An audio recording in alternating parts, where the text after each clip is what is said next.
Shalom everyone, and today we are studying Parashat Ki-Tetse, Deuteronomy chapter 21, verse 10. It is, as usual, in many places in the Torah. Basically, it is just a continuation of the last week portion, Parashat Shoftim. The topics are very similar. There are some even maybe repetitive topics. Why? Because we just started last week the month of Virgo, Elul, which is the month of Teshuvah, the month of return. And therefore, we have basically the supply that we need to prepare us for Rosh Hashanah, because the month of Elul, it's about the preparation to reunite ourselves with our calling, our purpose. Rosh Hashanah, the day of the birth of the world, the birth of humanity. And when you're coming to your birthday, you need to make New Year's resolutions, which means you need to go deep into who you are, what is your life, what your life is about, and what do you want to become when you grow up. And this is a very important topic. So we have a lot of issues in the last few parashot and the next coming ones. Many. It looks like it's a list of uh, laws for society. For that time, we're talking about 33 centuries ago, these laws are really advanced. For us, if you read them in a simplistic level, they are kind of, some of them are not easy. Okay, so however, because we have to remember that the Torah is eternal, the laws that we are talking about, we have to see them from the spiritual dimension. And since we just mentioned that, we'll give you examples. And of course, you cannot without the first one in Parashat Ki-Tetse, כי תצא למלחמה על אויביך ונתנו אדוני אלוהיך בידיך ושבית שביו. As you wage war, as you go into a war against your enemies, and the Lord your God will give him in your hand, and you will take his spoils. Okay, so we spoke about it many times, and this is really a continuation because we had already the same expression, כי תצא למלחמה על אויביך. We read that in Parashat Shoftim. And over there, it was with the context that was chapter 20. Exactly the same words, כי תצא למלחמה. And it says, as you go into a war, and does say a war, to the war. Okay? And which is the war? So we're not talking about a particular war. And here in chapter 20, Parashat Shoftim, it says, as you go into war, to the war against your enemy. And we said, who's your enemy? There's only one enemy. We have only one friend, we have only one enemy. The only one friend is, when it says love your friend as thyself, who's your friend? God. God is your only friend. Everybody around, they don't see you, they see only themselves. Rarely they can see you, but that can be coming and going, that could be on and off. But God is always your friend, He's always there with you. If you see him or not, if you feel him or not, if you feel his presence or not, he's still with you. Even in the darkest place, in the most hidden place, in which you cannot see him whatsoever, you don't even know he's existing, he's still with you. So you go to the war on your enemy. So who is your enemy? That state of mind that masks or screens the existence of your real friend, God. This is the enemy. And then it said in Parashat Shoftim, "V'raita sus v'rechev," and you see a horse and a chariot. Of course, you go to war, you don't see a horse, you see horses. You don't see a chariot, you see chariots. Otherwise, it's not a war, it's just a duel. Okay? But the understanding is you realize how great and powerful is your enemy, the evil inclination. Okay? How do you know he's so powerful? He's so good in messing up our state of mind. Till we, humans, most of our lives, we are sure that the darkness is stronger than the light, while a very small experiment can show that the darkness cannot be stronger than the light. How do we know? A small experiment. You go into a dark room, you turn on the light in your phone, and the room is lit. Okay? So, where all of the darkness go to? It didn't go anywhere because darkness is not something. It's just void, and therefore the light is always stronger than the darkness. But the darkness has the best public relations. The darkness, that's his power. If he makes you believe how strong he is, he won. And that's exactly what the story is about.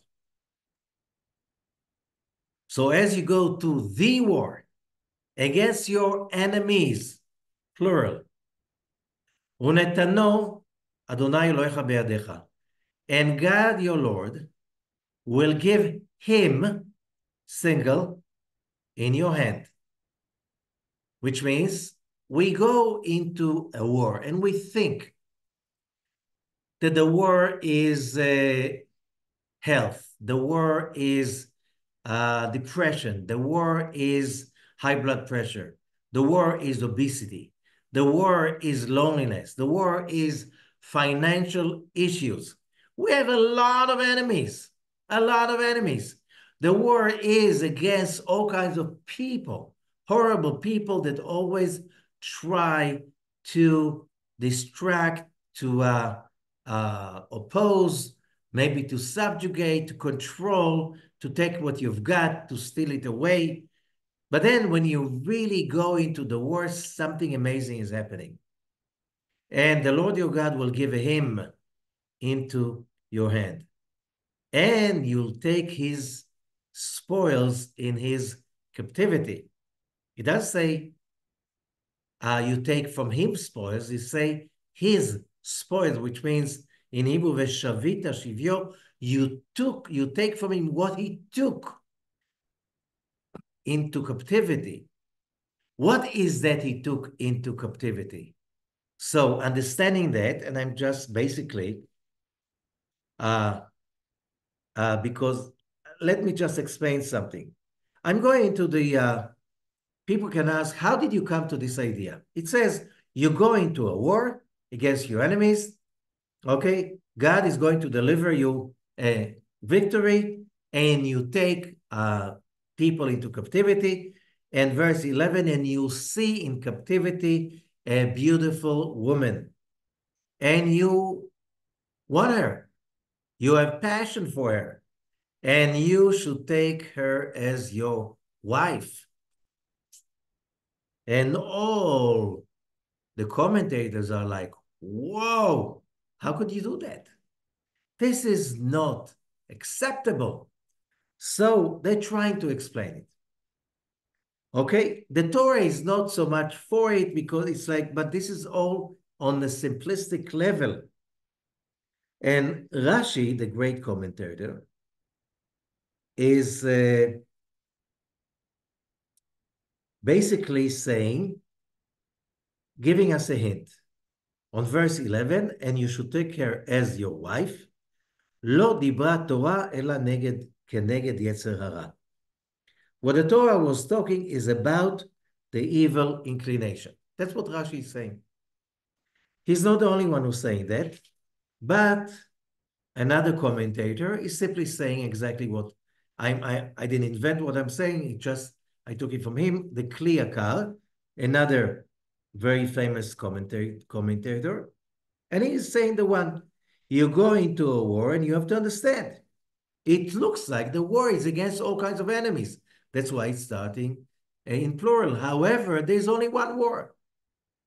The only one war is the war against our evil inclination, against that dark side that we are all immersed in so much. And why is it like this? Just to remind everybody. When the Creator created the universe, he created it perfect because he is beyond perfection. He's the endless. He's infinite. He is incapable of creating an imperfect world.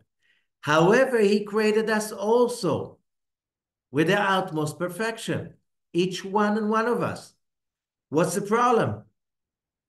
We were created perfect. We were created in his image. When the image of God is, I explained it many times, there are three aspects. One, a creator, which means no, you're nobody's subject. You're not subjugated to anything, to anyone. And you're independent. You are creative and you are a giving being. Now, when everything is perfect, you cannot realize that you have these aspects in you. The only way to realize it's in you is to, what can I say, break the perfection. If you read chapter 1 in Genesis, that's the second day. On the first day, everything was perfect. Everything was complete. We couldn't stand that. So on the second day, the Creator breaks the perfection. How long did it take? It didn't take any time. It took eons and eons. Time did not exist yet. When does time exist? When there's someone who can measure time. What does it mean? That somebody who realizes that yesterday is gone, that now is almost not in existence, because how long the now takes, how long is the width of the now? Nothing. So is there a now? And the future does not exist yet. So what does exist? It's all elusive, the perception of time. But perception of time did not exist according to quantum mechanics because there was no one to measure that. Only when humans with a brain big enough to realize and to measure time came after a long process of evolution, Hishtalshelut in Hebrew, only then time got the value of time that we know today, because this is what we measure, and because we measure, there is time.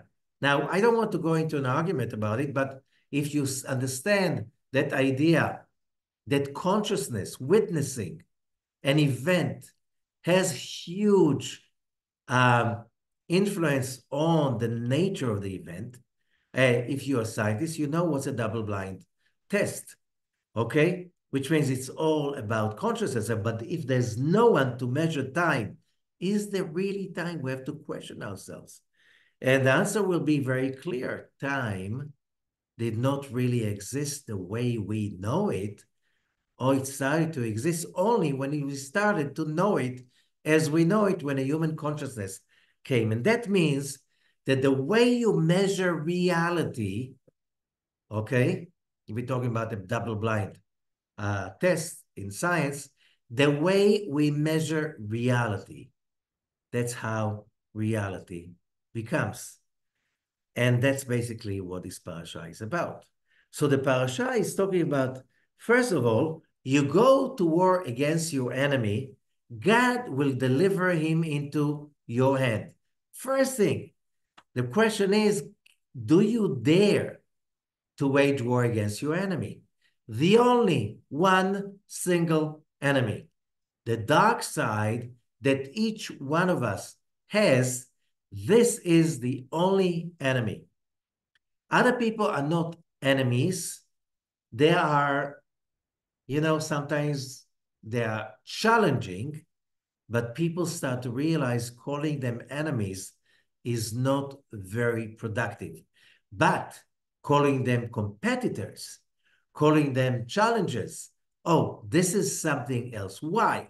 Why is it more important? Because scientific research is teaching us that when you measure reality with a positive outlook, reality has lots of chances to turn to the positive. However, when you measure reality on a negative aspect, the cynical, the hateful, the victimization, and so on, most chances that your life will take that road.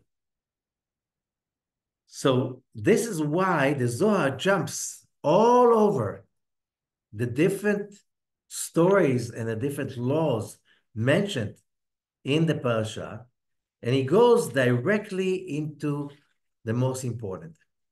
And this is the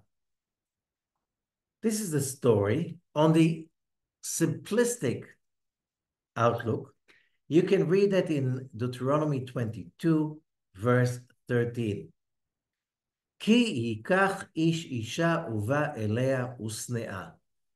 When a person takes a woman and he hates her, okay? He hates her after he got married. Vesam la lilot dvarim, and so he invents all kind of accusations against her, and he makes this public. Why? He wants a divorce.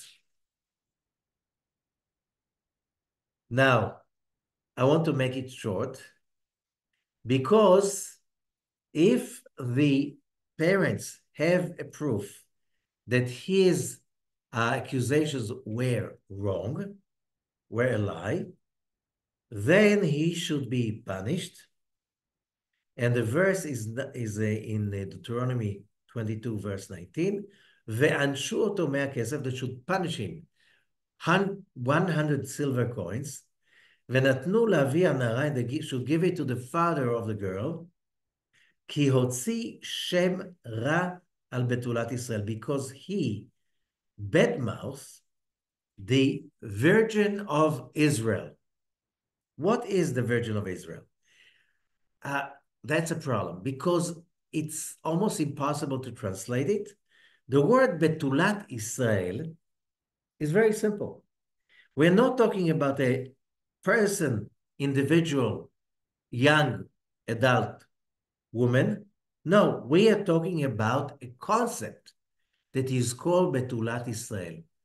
Betulat Israel means the perfect aspect of the Holy Spirit, the Shekhinah. Okay? That's what we're talking about. So, because he badmouth the Shekhinah, then it says very weird. He should be married to her all of his days. If we're talking about the simplistic idea, why is that woman, young woman, why does she have to be punished? It says, as a punishment, he gives a fine and he cannot divorce her. No excuse. Whatever she does, he cannot divorce her. Okay, so on a simplistic level, why does she have to be punished? This is a man that hates her, that he did whatever he could, tell all the lies he could in order to get rid of her. And now, because he was found lying, his punishment is to stay married with her for the rest of his life. Why is that her punishment? So the Zohar is giving us a hint about what does it mean. And he says, why does it say he badmouth Betulat Israel, like the divine spirit of Israel, the Holy Spirit, the Shekhinah. And the Zohar continues in verse 1 in the Sulam, Ve'en kol shem ra shaveh. Not every bad-mouthing is the same. כי המרגלים שהוציאו שם רע לארץ, the spies, that they badmouth the land, the promised land, the land of Israel, נענשו בשבילה, they got punished because of it. ומתו, and they died. ולא זכו לה, and they did never had the merit to move to Israel. They died outside the country. ואישה היא קרקע בארץ, לפיכך נחשבו המרגלים כמו מוציא שם רע לאישה, כמו שהעמידו אסתר קרקע עולם הייתה. Okay, what I'm saying, those spies that we have, again, to remember, the spies, again, it's a message for all of us. We are not speaking bad about a bunch of 10 men that were leaders of the nation of Israel, the 10 of the 12 top people, 13 with Moses, okay, maybe 14 with Joshua. Now they went to tour the land and they turned into very bitter spies. They could see only evil in that land. And they don't believe it's time to move in. What was their punishment? They all died. And they did not have the merit to go into the promised land. However, the problem, this is not the problem. The problem is when they spoke to the people, to the nation of Israel, and they said, this promised land is horrible. Eretz ochelet yoshvea. This land consumes its inhabitants. It eats it up like fire consumes. And the whole nation listened to them and cried for the whole night. And the message is that, okay, if you want, this is your promised land. God promised the land to you, which means he gave that promise to Abraham, Isaac, and Jacob. Now it's time to fulfill the promise. And what are the spies saying? Not just it's not the time, it's not the place. Let's get out of here. Go back to the desert because we are doomed. And no one, no, it was Caleb who said so, but nobody listened to Caleb and Joshua, who said, but we are in shock. It's like, this is horrible. God promised us this land. He got us out of Egypt. Illogical. He got us through the desert. Illogical. He got us to Mount Sinai. Illogical. He revealed himself in front of all of us together. Illogical. We all experienced that. The ones who could not bear that power died. But if the whole nation that is standing over here experienced that, is a result of that. How can you say that God is not powerful enough to deliver us into the Holy Land? So Joshua and Caleb said that, but the rest of the nation did not want to listen to it. And they got cold feet. Let's have a new leader and go back to Egypt. To Egypt. Oh, it was amazing in Egypt. Oh, we all had amazing salaries. And everybody had his like special days of a vacation he could plan. And with his savings, he could really have amazing vacation with his beloved family. What are you talking about? That never happened. And now you want to go back to be a slave? That's bad-mouthing the Virgin of Israel. What does it mean? Bad-mouthing the Shekhinah. Bad-mouthing the presence of God in our lives that is so strongly present that everything around us exists just because and thanks to the will of God. Why? To make it possible for each one of us to reach divinity, to reach that place that we can really master the forces inside us and outside us. How can we win that great victory? We need to overcome, in like a computer game, different stages. We need to overcome the illusions of the five senses, the evil inclination that is coming with the five senses. Could be the evil inclination of complaining about what you've got, not taking responsibility, not being a creator, not willing to really create in spite of all those judgments that are there just for one purpose, to give us the challenges. And therefore, the Zohar says, verse 1, in Zohar Parashat Ki-Tetse, נחשבו המרגלים כמו מוציא שם על האישה. The spies died in the same verdict like somebody who badmouths a woman. Why? Because badmouthing the Holy Land, okay, saying this is a land, this land is beautiful, but it is consuming human beings like dogs for breakfast. Okay, so what do we learn over here? We get here kind of instructions how to win the war. The first thing is go to war with, and it's month of Elul, before Rosh Hashanah, we have to declare war against our limitations, our evil inclination. It could be always hiding under an anniversary of a nice thing that we've done, but it is basically poison hidden under something that looks nice. Okay? We can always do things that look nice, cool, fascinating. The colors, the design, the place, and so on. And then we realize it's all fake and it's all empty. So what do? The easiest thing, if you are a child, is to simply join the rest of the nutcases running around looking for any kind of superficial temporary excitement, or to look for something that is more uplifting, like studying much deeper, learning much deeper, and starting that journey of correcting yourself from within. So Tikkun Olam is, first of all, correcting yourself from within.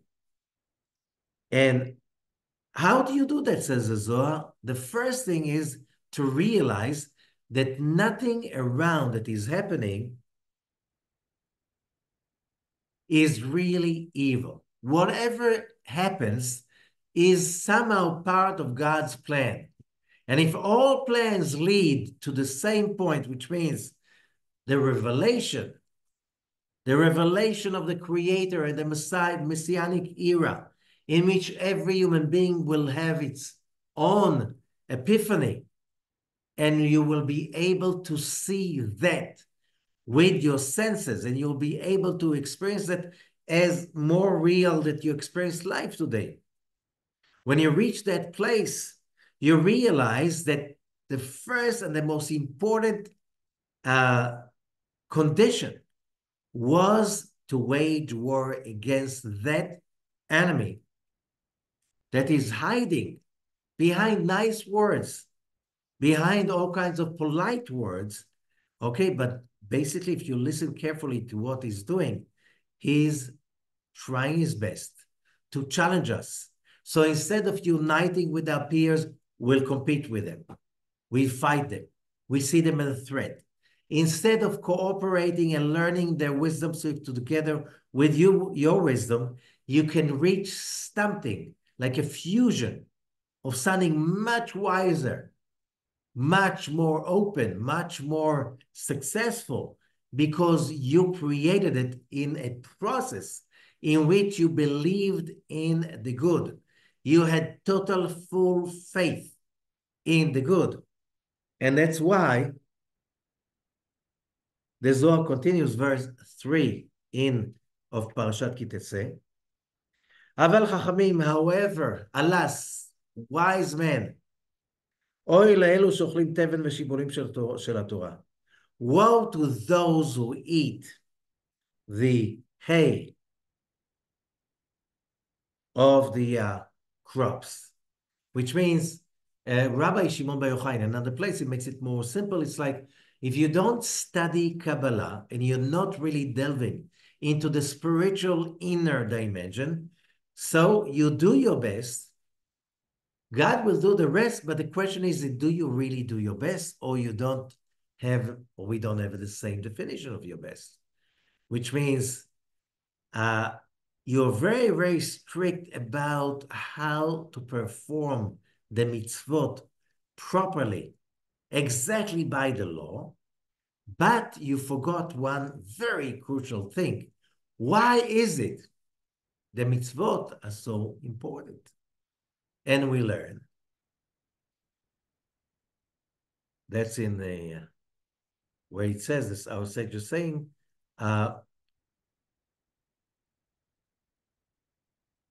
which of the verses, but it says, רצה הקדוש ברוך הוא לזכות את ישראל, לפיכך הרבה להם תורה ומצוות. The creator wanted to purify. In Hebrew, it's a game of words, lezakot, which means to give the merit, but it's to purify, the same letter, same word. Okay? To purify Israel, and therefore he gave them the Torah and the mitzvot, the precepts, which means what is the source of the mitzvot? The Torah. And when you learn it, in order to follow the actions as we learned before, that will give you the power, the energy, the understanding to find out what is that you really get in each one of them. Because if you just stick to all the mitzvot, it's endless. And too many trees, you cannot see the forest. So we have to understand over here that what the Zohar is saying, that if you do not study Kabbalah and you're not looking for the spiritual dimension behind each verse and each word in the Torah, it's like you are like a person who's not that much developed. He is already in that level, he can plant wheat. But when the wheat is ripe, you go to the harvest, and then the ears of wheat themselves, you give them to the cows, and you eat the hay, which means you stick to the external aspect, you stay away from the real deep stuff. That stuff that trains your mind, as we said before, to wage war ongoingly against the real war of anyone. Against the real, in every war of everyone. And what is the evil inclination? And what is the evil inclination? Let us explain. Who is that evil inclination? That part, let's say, and explain it in a simple thing. Somebody annoys me. He does not behave as I expect. Of course, that different people will react differently. Depends who's the person who annoys me, and depends also what's his power and effect on my life. Okay, how much am I dependent on him? However, sometimes people that we have no real deep relationship with, and we feel hostility, and we have some kinds of, like, for a moment, this is the greatest enemy we're experiencing. So you take all the energy to fight that person. And if you're really spiritual, you realize sooner or later that that fight goes nowhere. And there's no divinity in that fight. Till when you really have, if you really have a spiritual dimension, a spiritual background, you realize that the real enemy is that voice inside you that incites you against that person. You know what? Logically, the person could be a fool, a bum, a cheater, a liar, a wicked person, and so on. When I fight my own inner voice that wants me to hate that person, to be annoyed by that person, to get into a drama because of that person, I cannot enjoy my life because right now I'll be devoured by that negativity that will push me into complaining, into hating, into being angry. And we know in history, every group of people that became the main motivation, this was short-lived, which means it's not a constructive emotion, it's a destructive emotion. Therefore, again, when we realize that we are not surrounded by many enemies, we are occupied by one colonialist, imperialist emotion. And that emotion is like this negative old man or woman who's sitting inside me, inside my brain, and is all the time inciting me. You see them? I don't trust them. You see them? I hate them already. Why? I don't like the way they look like. I don't like the way they're dressed up. And you have no idea because you're prejudiced against the whole world. Of course, if you treat people with that animosity, they will return to you usually what's not their best.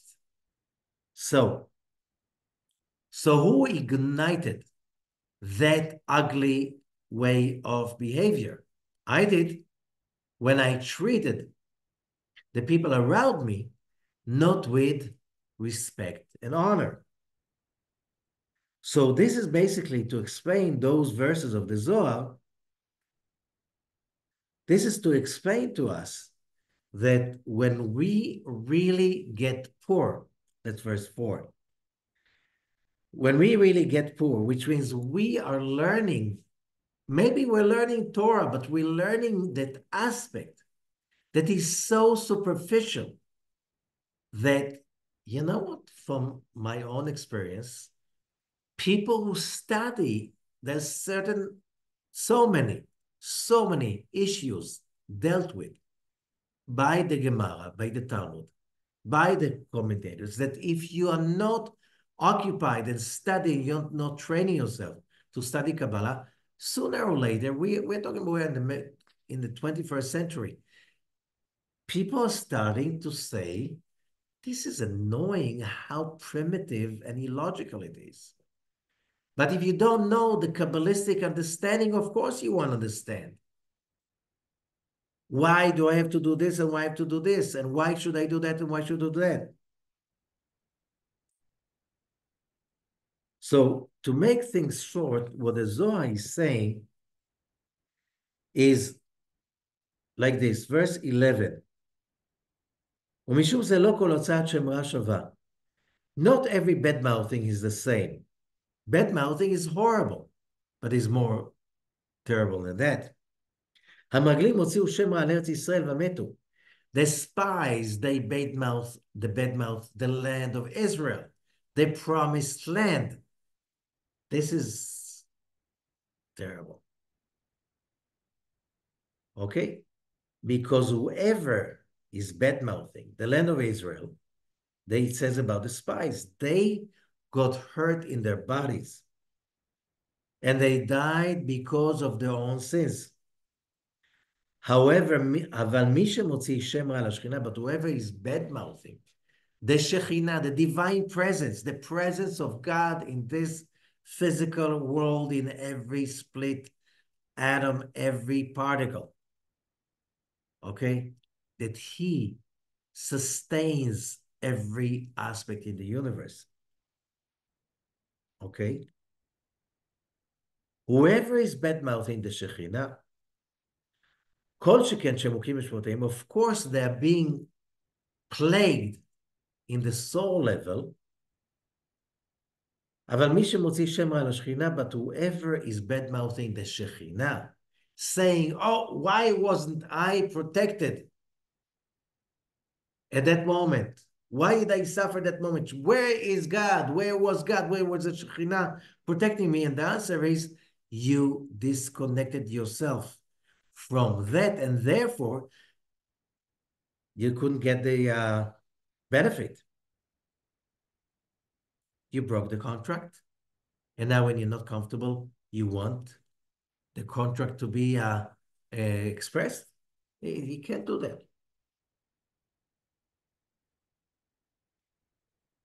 And therefore the Zohar continues, because the ones who badmouthed the land of Israel, they were hit, plagued by their bodies.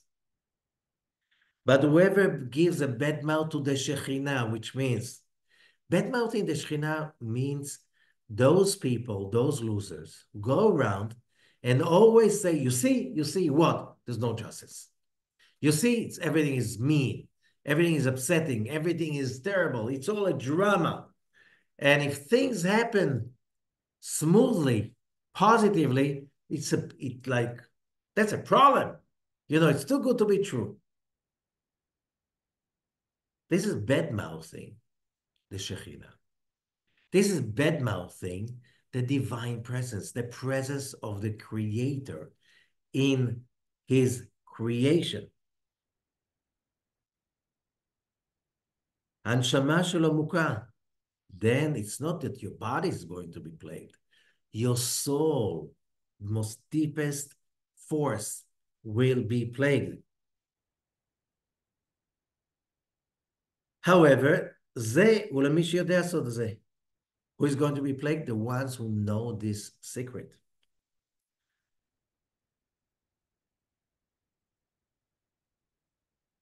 And therefore, they will open their eyes because they don't want to fall into doing what's wrong. However, whoever his eyes are blocked, he cannot see that. He cannot see the intricate structure, the net of forces around us. So what does he say? It's all by mistake. It's all coincidence.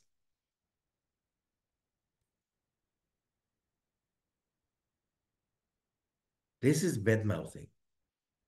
Of course, a person does not really feel the presence of the Creator and the creation, so he doesn't believe in it. What can you do? You cannot blame him for something you cannot fathom, you cannot understand and feel. But that is always separated because the calling of every human being is to reach that place.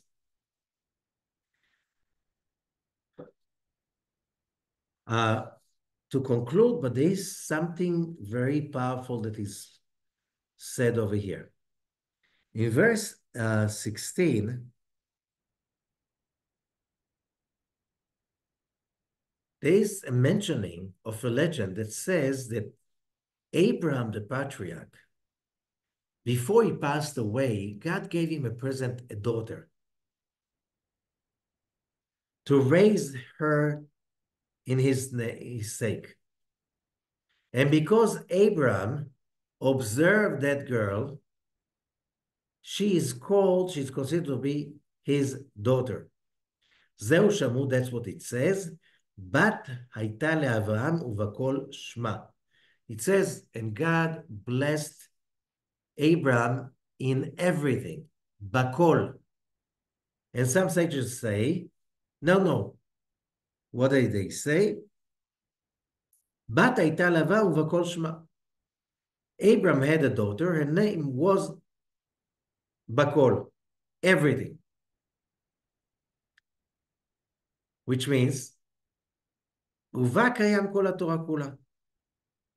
Everything in the Torah, every rules are about connecting us to that entity that is the daughter of God. When we say Virgo, we mean a virgin. In Hebrew, Betula, a virgin, but the Zohar says it's coming from the word Beit El, the house of God. Therefore, by the way, people from the sign of Virgo are very good designers and architects. You want to create a sacred space, you take a Virgo architect. You want to create just a functional space that feels like it's even outside. Okay, everyone can do that.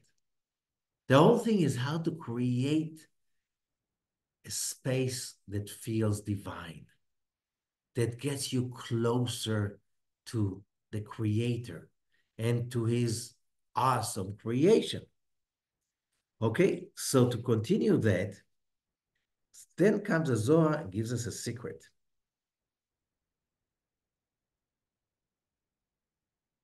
Verse 17 in the Zohar of Parashat Ki-Tetse. Mishum shu gamal chesed ima, because Abraham, he really, when he became that person that goes around with his tent, all the way from Ur to Haran, and then from Haran to the Promised Land, and then in the Promised Land, up and down north and south and west and east. All of that time, his home was open to everyone. He had a tent, and the tent had entries from all directions. So if somebody needs a place to stay, doesn't have to go around to look for the door. Amazing. What Abram did, he got that experience of carrying the Shekhinah with him, with his tent, with his dwelling, wherever he went to. Every stranger who came and Abram embraced him, experienced the Shekhinah, experienced the real, authentic protection of the divine presence of God in his life. How did that happen? Says the Zohar. Because Abraham created a lot of chesed, a lot of loving kindness. So he was one beacon of light, Abraham, in the midst of an ocean of barbarians, idol worshippers, people that evil was so much in control over them. It looked like Abraham had no chance whatsoever. However, he did thrive, outlive them. All of those ancient nations who lived in the Levant during that time disappeared. Nobody speaks their language anymore. Nobody writes their writing anymore. Nobody has that consciousness. What consciousness took over? The consciousness that somehow came out from the Torah. Verse 17. Because Abram did loving kindness, chesed, generosity, in order to respect the Shekhinah, the divine presence, that he experienced it with him. All his guests that when they came, they experienced that too. So when the children of Abram were in captivity in Egypt, Moses was told by God, go to Egypt and deliver the children of Abram out of that place. Why? Because we owe him. He took care of the Shekhinah centuries earlier. Now it's time to deliver. How did he do that? It says because Abraham, just think about it, whatever he did, the tent, his dwellings, whatever space that was around him, he created a sacred space that floated high and above all the idol worshiping, miserable, suffering, whatever was left behind. So how did Abraham save the Shekhinah? He raised her with good qualities. He raised her, which means he brought her the 13 attributes of mercy. But the 13 attributes of mercy, they exist in the Torah, Only later, not from the time of Abraham. So the Zohar said that's an enigma. However, there are three words that the secret is connected to. Where it says in the Torah,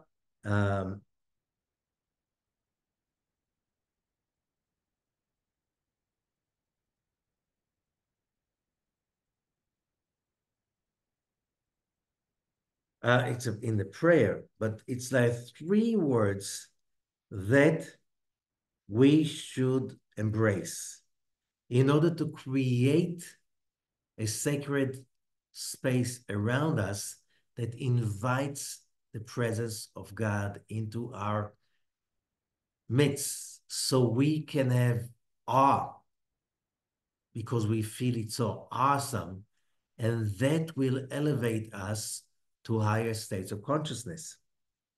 And he says, in order to bring that, you need the 13 attributes. Okay, during the month of Elul and the first 10 days of Tishrei, we say the Selichot, and during the Selichot, we say the 13 attributes. 13 attributes we learned. These are vehicles to bring in from above that power that can infiltrate into our souls and remove the dark side so we can see in a balanced way. In order to do that, you need three words, says the Zohar. Vaho, ani, vaho. Okay, first of all, why? The initials of vaho, Hashem, ani, vaho, the initials are Vav, Aleph, Vav. Okay, Vaho is Vav, Ani is Aleph, Vaho is Vav. The initials are Vav, Aleph, Vav. שם ראשי תיבות ו' שכלול בהם עין בית שמות. So, first of all, Vav, when you write Vav, Vav, Aleph, Vav, it is Gematria numerical value. Every Hebrew letter is a number of 13. What is 13? We said when you want to bring the divine and to basically make the divine rule over the physicality, you need huge amount of energy, huge amount of power. But what will do that?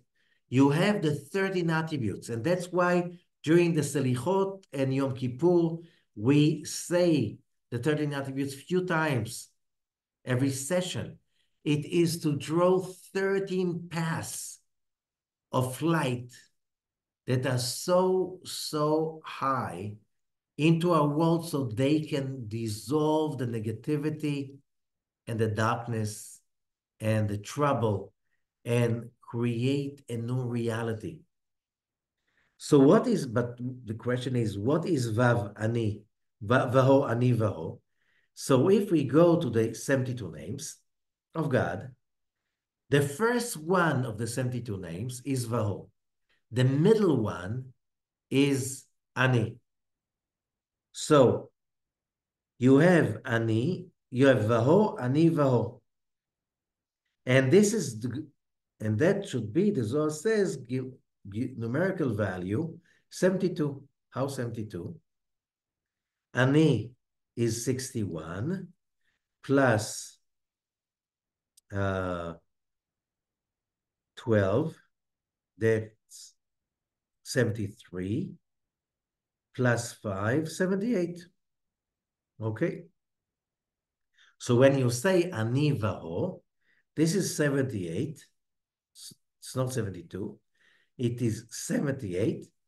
However, 78 connects us to the three names of God that together they bring down the 13 attributes. So if you really want to overcome all the forces of darkness around you, you have to think of the love of God, and you have to meditate over the three names from the 72 names. Vaho, Ani, Vaho.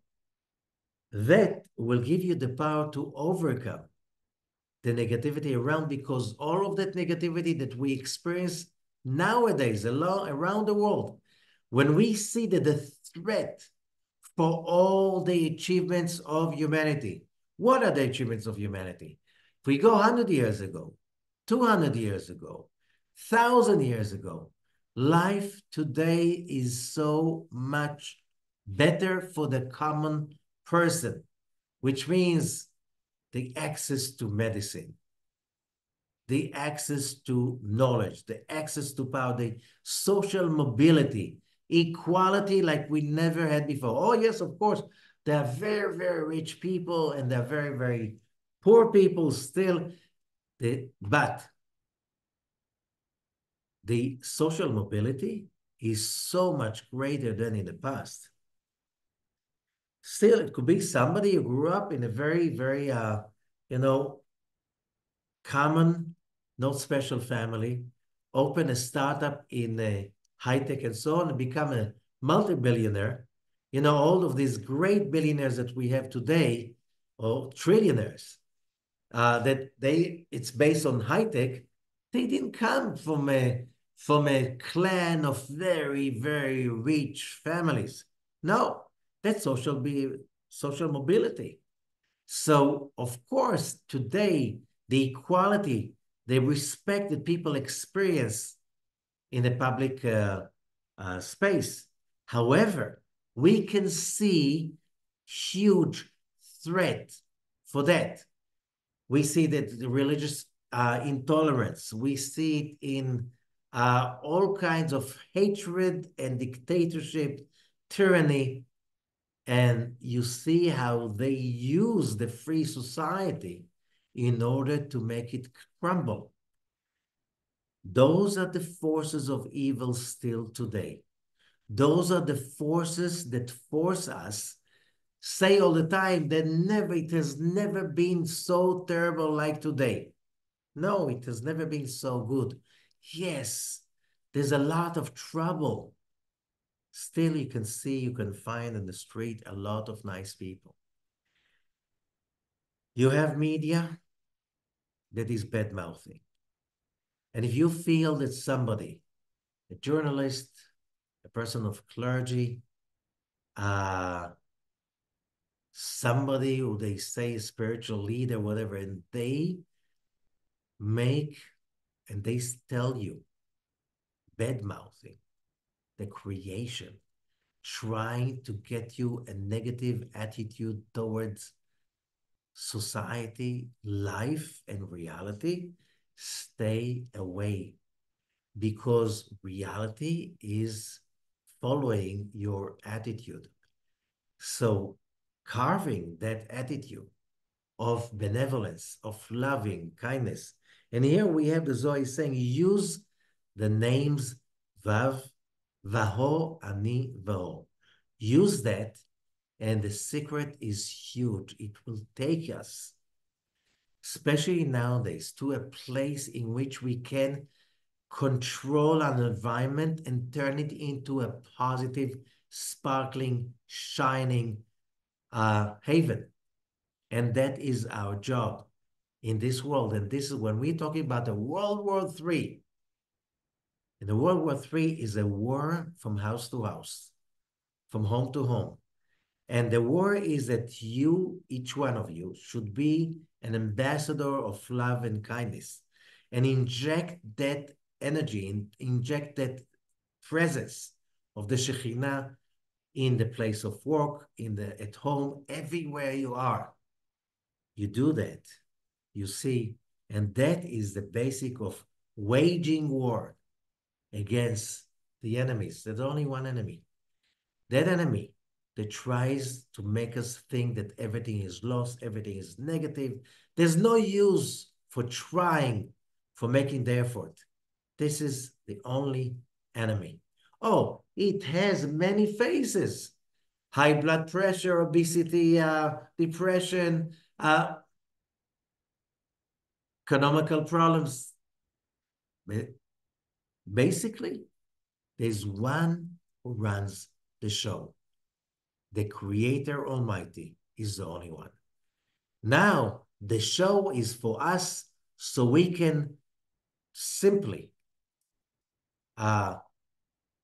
bring the kingdom of the light over everything we experience. These are the prayers of Rosh Hashanah and Yom Kippur. When we do that on a daily basis, we win the war. And people will join us. When we do not do that, we are losing the war. Don't give up. Don't give up trying. Thank you, everybody. We have a lot of hope, and we need to hold on to that hope. Without that hope, without the effort, without the concentration, we cannot be part of the victory, and the victory is coming. Thank you, and good luck to us all.